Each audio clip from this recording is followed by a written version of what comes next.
This is the Global Podcast Network, where executives and professionals connect, share, and inspire. Stay tuned for the conversations that drive success.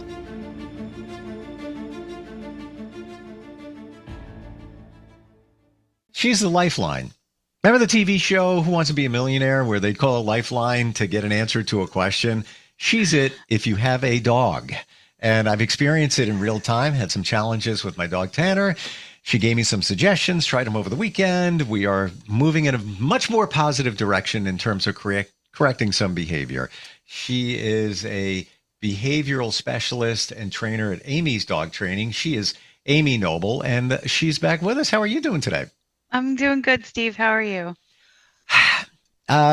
Thankful for your advice that you gave me. Awesome. And I'm working on my doggy situation.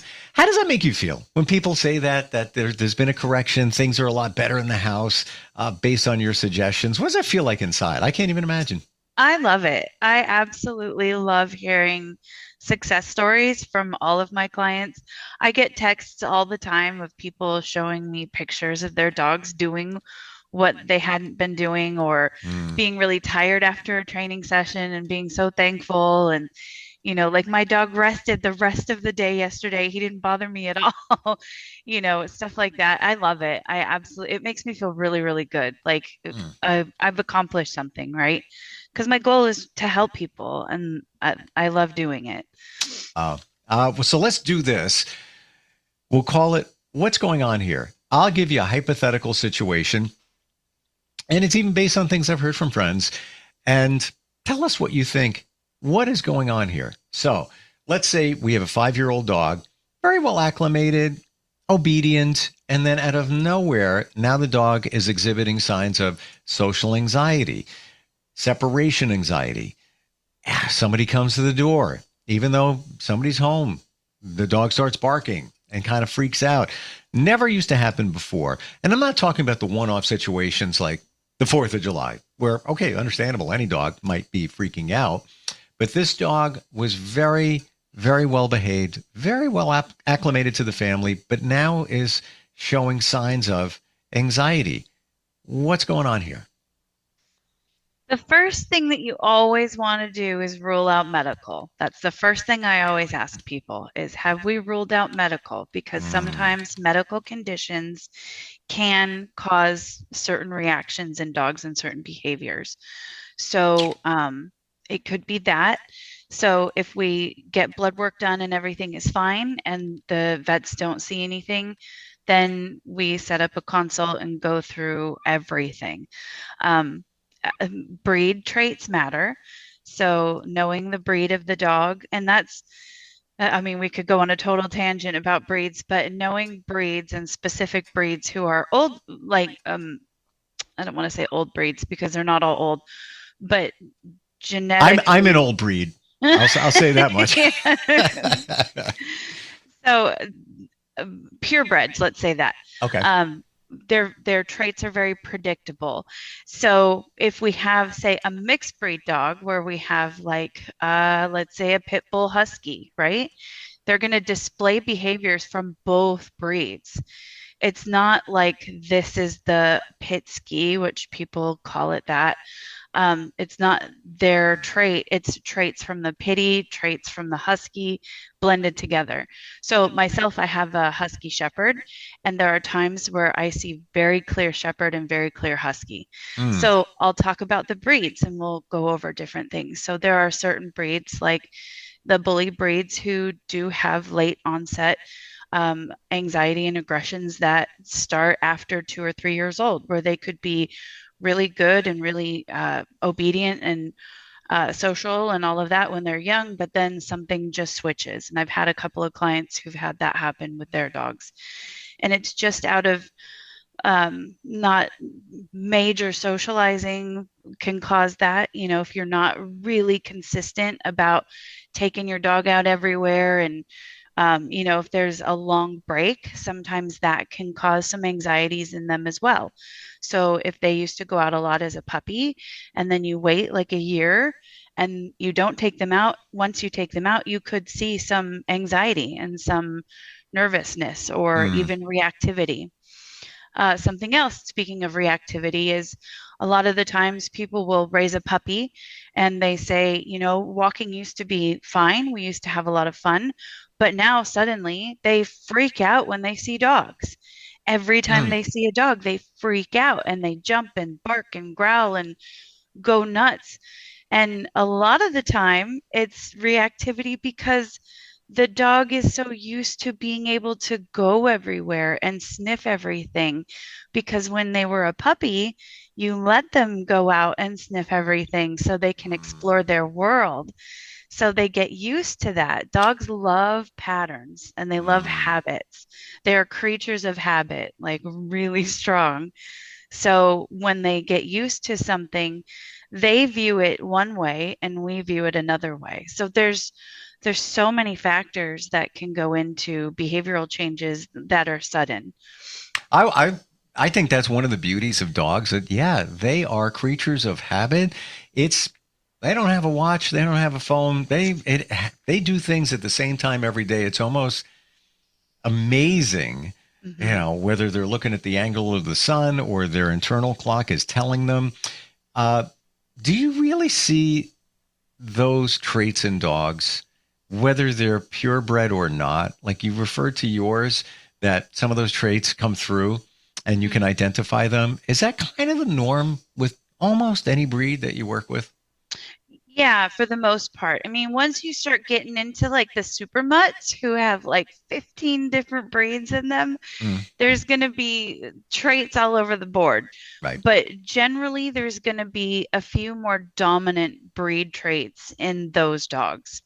So if we have, say, I had as an example, one super mutt, she was like 15 different breeds, but primarily her main breed was Beagle and Dachshund. So she had a lot of Beagle traits and a lot of Dachshund traits, but there was also Terriers and Poodles and other breeds in there too. But once if I, for the most part, I can identify them by looking at them and observing their behavior. So I can tell a lot of mixed breeds just by observing them.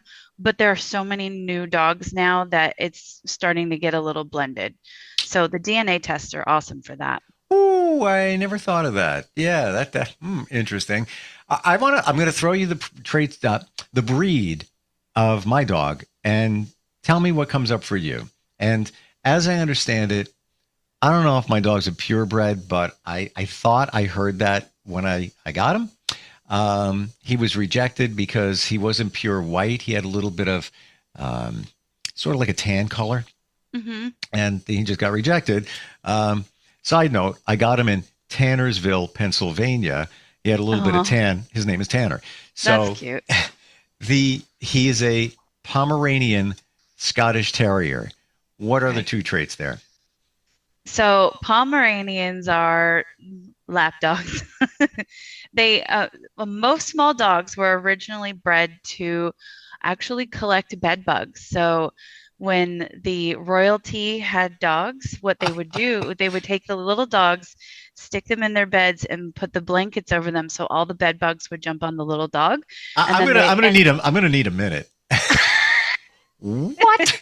yeah. Oh my gosh! And so the dog would collect it, but it would also warm up the foot of the bed. So then when they would get in bed, the foot of the bed was warm and the bed was clear. So Mm. that's why they bred dogs. They started breeding dogs down to being small dogs.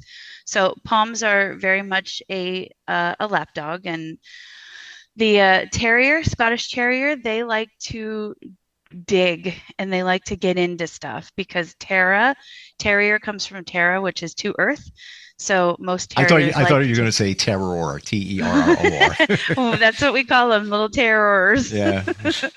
So, but they're generally a lot more high energy and they want to chase things or look for things, or they have a lot of like, I want to say hunting instinct, but hunting is not a good term. So Mm. they seek out. I'm So, going to say that is truly spot on because Tanner will jump up in your lap and be very happy there. I could be watching TV on the couch, laying down. He'll come up. He'll just hang right there next to me. But when he's outside, he's in, I guess terrier doggy mode. Search mode. Yeah, he's looking around, checking things out. He wants to sniff. He's on the trail. He would even dig and do things like that when he had the opportunity in the backyard. So yeah, I'd say that's spot on. So you mentioned before about dogs seeing other dogs. What are they really communicating when they growl or bark, when they see another dog? And how should we, as their humans, respond without punishing what's normal behavior? Because a lot of times you might be walking your dog starts barking at another dog. You're kind of embarrassed in the neighborhood. Maybe it's Sunday morning at 6 a.m. and you're like, stop. What are you doing? Maybe they're just communicating or doing their own thing. So what do you think on average, what are they communicating when they growl or bark, seeing another dog? So again, you're always going to hear me say context matters. But one thing to remember, and that everybody should remember, is that even though we call dogs a social breed, they don't socialize the way that humans socialize. So when we think about socializing, that means if we run into somebody friendly at the store, we'll have a casual conversation with them and, hey, how's it going? Oh, how's the weather? Blah, blah, blah, right? Sure. Or socializing, meaning we're going to go out to dinner with friends, or we're going to go to a friend's house for a party and hang out or play cards or whatever that looks like. So that's socializing. And that means we leave our place and go to other people's places and interact with them. In the dog world, a social animal means that they live in packs. So they're not a solo traveler, right? They travel in packs. They live in a group.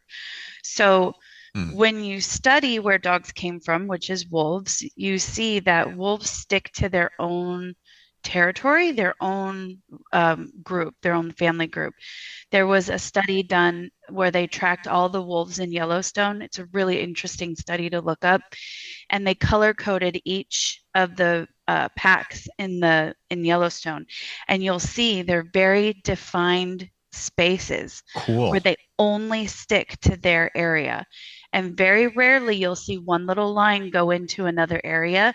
And in those cases, it's because they were chasing prey through, but you can see them pushing it out of the area and back into their own. So they're like little loops that go out of there. So that's a dog's natural behavior, which is to not really interact with a dog that's not in their family. So now granted, we have bred the dogs down to domesticate them, and they are a little bit more social than, say, wolves would be, but that's where they came from. So that's their starting point. So it's natural to understand that not every dog is going to immediately love every dog that it sees. There's always going to be some sort of, hey, who are you and how dominant are you? And are you going to push me around or am I going to push you around? There's always some kind of, they have to figure each other out before they can, say, play or interact or anything like that. Now, to answer the question, when dogs are barking, jumping, reacting, there's basically two main reasons. One is they're reacting because out of negative reasons. So out of fear, out of aggression, out of dominance. And then the other side is they're reacting because they want to play and they don't know how to communicate to their person that they really want to go meet that dog and they want to play. And when I had mentioned a little bit earlier about puppies and being able to go everywhere, they get used to that. And if you let them play with every dog that they meet when they're young, or if you socialize them a lot and they go to the dog park all the time, they think that every dog is friend. So then they see a dog across the street and they're like, oh my God, it's a friend. And the other dog may or may not appreciate that. So that's when you get the response. So it's kind of the same thing in real life with kids. Somebody's like, I want to play with Jimmy. Jimmy doesn't play. He's going to go inside and mess with his video games. He has no desire to play. Yeah, it can happen. So based on what you just said, how much is dog behavior breed related versus learned behavior? Because I'm thinking that a lot of people may label their dog as, my dog's kind of stubborn or, kind of aggressive, or my dog, when somebody comes over, always does this, whatever this is. So the how much of it is the behavior connected to the breed versus how much they learned? It's that age-old question of nature versus nurture, right? Mm-hmm. So how they're raised has a lot to do with their interactions or behaviors, knowingly or unknowingly. A lot of times, the human side, they don't know what they're doing, and dogs interpret things differently than, say, what we would. Like we talked about the feeding and how in the human world we take care of our kids first, and in the Yep. dog world we take care of ourselves first. So there's things that are flipped.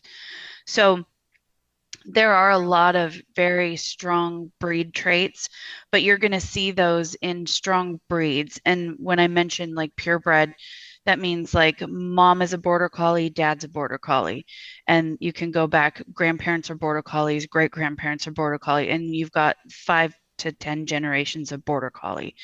You're going to see really definite traits from that dog, and they're predictable. And that's really what makes a breed is continuously having the same genetic line and having predictable traits. So like we know it's going to be black and white or red and white, and we know it's going to have this pattern, and we know that they're going to have a strong herding instinct. And so there are breed traits that are strong, but then behaviors can also be from how they're raised and their Mm. environment that they're in. So I often hear a lot of conflicting things when it comes to dog training and things related to a dog. One of them is the collar. So I hear all different things. Regular collar's fine. Then I hear, well, you want to get the collar with the prongs. I don't know if you told me that it addresses pressure points in the neck, and it's just it's a very natural thing. It's not like something that's going to hurt them. Never. Mhm. And then the harness. Hear about the harness? Yeah, with the front clip, use that. It works every time. All these different things. What in your opinion is the right thing? There's so many different opinions out there on how to walk your dog. So I start with a flat collar for everybody just because that's What's that easiest. mean? Just a traditional collar? Regular buckle collar, yeah, I something got that you. I mean, we call them buckle collars, but they're like quick release, the snap collars now, Totally got you. which are nylon flat, real gentle. Um, if there is, so my thing about the prong collar or any sort of aversion training tools is it has to fit the situation. So, for example, I have a couple who have I think she's like almost 100 pounds or she's over 100. One of them can walk her on a harness because she's a lot more stable on her feet, but her husband needs to walk her on the prong because the dog very easily can knock him over. So if there's a physical disadvantage that somebody has against their dog, like their dog can drag them down or they can, injure them or whatever, they can't physically handle them, that's when I'll go to a prong collar because it provides power steering basically. So there's a Mm. right way and a wrong way to use it. If you're using it, you're never popping it. So that's the thing is the way that you use pressure, it's very gentle pressure. Hmm. You don't do a pop and release. That's like old style pop training, I call it. And that's aversion training, and that's training out of fear and domination and not trust and respect, right? So a lot of the times after the flat collar, though, I'll go to like a martingale if somebody's having a difficult time. And a martingale looks like a flat collar, but it's got an extra ring. So that way, when the dog pulls, the collar tightens. And that's a really good one for dogs who tend to back out of their collars, that tend to flail or try and get away from their people because it'll tighten and hold on to the dog and it won't pop over their head. Oh. So that's when I would use that. A harness is case by case basis. I mean, I don't mind harnesses, especially on small dogs, but I always clip on the back. I never clip on the front. And the reason for that is I don't want their clothes pulling to the side, right? So if you're clipped on the back and you put pressure on the leash, you're holding their whole body back evenly versus twisting them off to the side. So I do the back because I'm always thinking of the safest route to do everything, to keep bodies safe, to keep people safe, to keep dogs safe. So I'm very aware of what can potentially cause injury, and I want to avoid all of that. I'm thinking 500 steps ahead all the time. So I'm always thinking way out in the future. Steps ahead. Let's focus on that for a second. So Mhm. I would think if you had the harness, that the dog is going to be in front of you, but you want to be the one that's leading the dog. You're in charge. And it just seems like that harness might not facilitate that. You feel, what do you feel about that? It all depends on where you're holding the leash. So he who has the most leash has the most control on the walk. So if you're holding just the handle of the leash, your dog has the entire leash. Mm. But if you're holding way down at the clip, your dog is exactly right at your side and you have total control because you have the whole leash. Amy, funny you should say that, because I forever find myself when I'm walking him, depends on where we are, if there's another dog, if it's close to traffic, if I want more control, I take the leash. And I this past year got a longer one because I want to give him a little play here and there. But I find myself forever taking it, and it's almost become a skill now. Wrap it around my hand because I just want to have that control if need be. But I also wanted the flexibility of, fire hydrant, you go over there, let it go, let him go over there and then come back. So yeah, I didn't even know I was doing that until you just said it. So yeah, if they're close to you and you've got control of the most of the leash, then you're the one in control of the walk. Wow. So I do a lot of walk training. That is probably 85-90% of what I'm working on these days is dogs walking nice on the leash. It's a big thing. And it is. My goal in life is to get to the point where I can take him off the leash. And he's going on 8 now. I don't want to beat myself up. This stuff I should have done way back, but it would be so wonderful to just go in the woods and go, buddy, don't go too far. We're there with each other. Yeah. But to have that, I envy other people that can do that. Yeah, that's everybody's goal. And my rule for off-leash dogs is you better have a bomb-proof recall if you're going to have an off-leash dog, like bomb-proof, because your dog may be friendly, but somebody who's walking their dog on a leash may not have a friendly dog, or they may not have a dog that wants to socialize. So there's a lot of social doggy etiquette that goes around, having an off-leash dog too. I'm getting anxiety. No. I'm not kidding. Like, just the thought of that, how it could go wrong. And even if you're in the middle of the woods, you intentionally drive somewhere, you go down that path, there's nobody around, you could be, in 20 acres.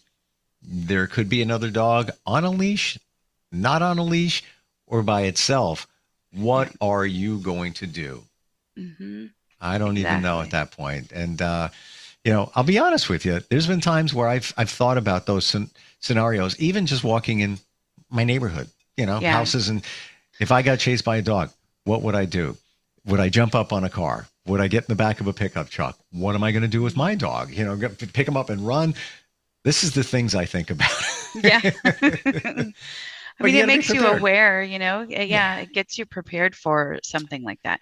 Because, I mean, it happens around here all the time. People are just walking in their own neighborhood and somebody's gate is open and their dog gets out and attacks the person who's walking by. Yeah. I mean, it can happen. Be cautious everywhere, They are animals. We can't forget. Yeah, they're not people. Exactly. And they've got their instincts, and those instincts will kick in.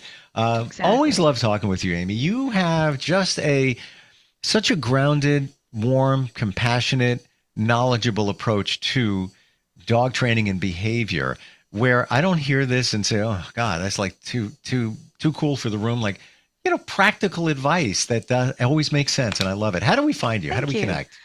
amysdogtraining.com, and I'm everywhere on the internet, social media, Facebook, Instagram, TikTok, all under Amy's Dog Training. And you're in California, but you can work with people virtually, right? Yes, I do. Awesome. Yep. Want to also encourage, you got a question about your dog, we're here to help every week. Instant feedback, Steve at gmail.com. And we'll catch up next week. This is the Global Podcast Network, where executives and professionals connect, share, and inspire. Stay tuned for the conversations that drive success.